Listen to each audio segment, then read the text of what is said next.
അസ്സലാമു അലൈക്കും. ഇന്ന് നമുക്ക് നല്ലൊരു ഹെൽത്തി ഡിഷായാലോ? കുറഞ്ഞ ചിലവിൽ മത്തൻ വെച്ച് എങ്ങനെ ഒരു നല്ലൊരു ഹെൽത്തി ഡിഷ് ഉണ്ടാക്കാമെന്നാണ്.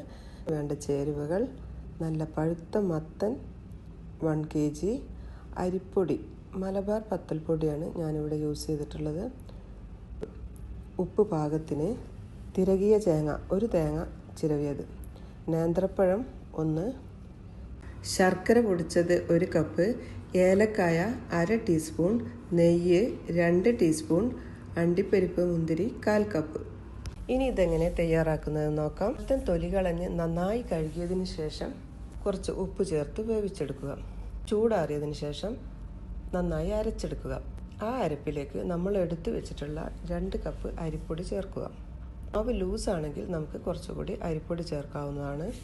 ഉപ്പ് നോക്കിയതിന് ശേഷം ഇതിന് വേണ്ട ഫില്ലിംഗ് തയ്യാറാക്കുക. ശർക്കര 2 ടേബിൾ സ്പൂൺ വെള്ളം ചേർത്ത് ഒരു പാനിൽ വെച്ച് അടുപ്പത്ത് നന്നായി ചൂടാക്കിയെടുക്കുക. ശർക്കര നന്നായി ഉരുകിയതിന് ശേഷം അതിലേക്ക് ചിരകി വെച്ചിട്ടുള്ള തേങ്ങ ചേർക്കുക.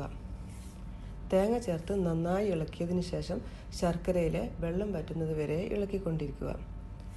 വെള്ളം വറ്റിയതിന് ശേഷം അതിലേക്ക് 1/2 ടീസ്പൂൺ ഏലക്കായ ചേർത്ത് തീ ഓഫ് ചെയ്യുക.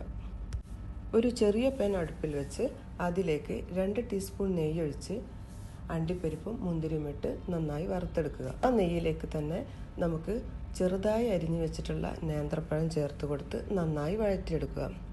നേന്ത്രപ്പഴം നന്നായി വഴന്നതിന് ശേഷം തീ ഓഫ് ചെയ്യുക.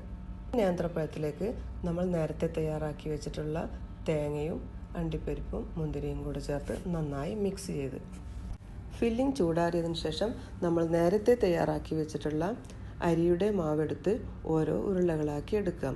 അത് നമ്മളുടെ ഇഷ്ടത്തിനനുസരിച്ചിട്ട് ചെറുതോ വലുതോ ആക്കാം. ഓരോ ഉരുളകളും കൈയിൻ്റെ അടിയിൽ വെച്ചോ അല്ലെങ്കിൽ വാഴയിലോ എന്തെങ്കിലും വെച്ചിട്ട് നന്നായിട്ട് പരത്തിയെടുക്കുക. പരത്തിയതിന് ശേഷം നമ്മൾ നേരത്തെ റെഡിയാക്കി വെച്ചിട്ടുള്ള ഫില്ലിംഗ് അതിലേക്ക് ഇട്ട് കൊടുത്ത് ബോൾ ചെയ്തെടുക്കുക. ശേഷം നമുക്കൊരു മത്തൻ്റെ ഷേപ്പ് കിട്ടാൻ വേണ്ടിയിട്ട് അതിൻ്റെ പുറത്ത് നമ്മൾ ഒരു കോർക്കോ സ്പൂണോ വെച്ചിട്ട് ചെറുതായിട്ടൊരു വര വരച്ചു കൊടുക്കുക. കൂടുതൽ ഡീപ്പായിട്ട് വരക്കരുത്, അതിനുള്ളിലുള്ള മസാല പുറത്തേക്ക് വരും. നമുക്ക് ഒരു ആവിച്ചെമ്പ് അടുപ്പിൽ വെച്ച് നമ്മൾ ഉണ്ടാക്കി വെച്ചിട്ടുള്ള ഓരോ ബൗളും അതിലേക്ക് വെച്ച് 10 മിനിറ്റ് വേവിച്ചെടുക്കാം. വെന്തതിന് ശേഷം നമുക്ക് ഗ്രാമ്പ് വെച്ച് അതിൻ്റെ മുകളിൽ കുത്തി കൊടുക്കാം. അതൊരു ജസ്റ്റ് ഒരു ഭംഗിക്ക് വേണ്ടിയിട്ടാണ്, വേണ്ടാന്നുണ്ടെങ്കിൽ അത് ഒഴിവാക്കാം.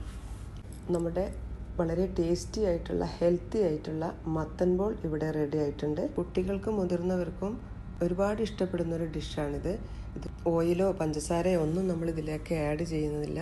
അതുകൊണ്ട് തന്നെ ഇത് വളരെയധികം ഹെൽത്തിയാണ്. അവരും ട്രൈ ചെയ്ത് നോക്കുക.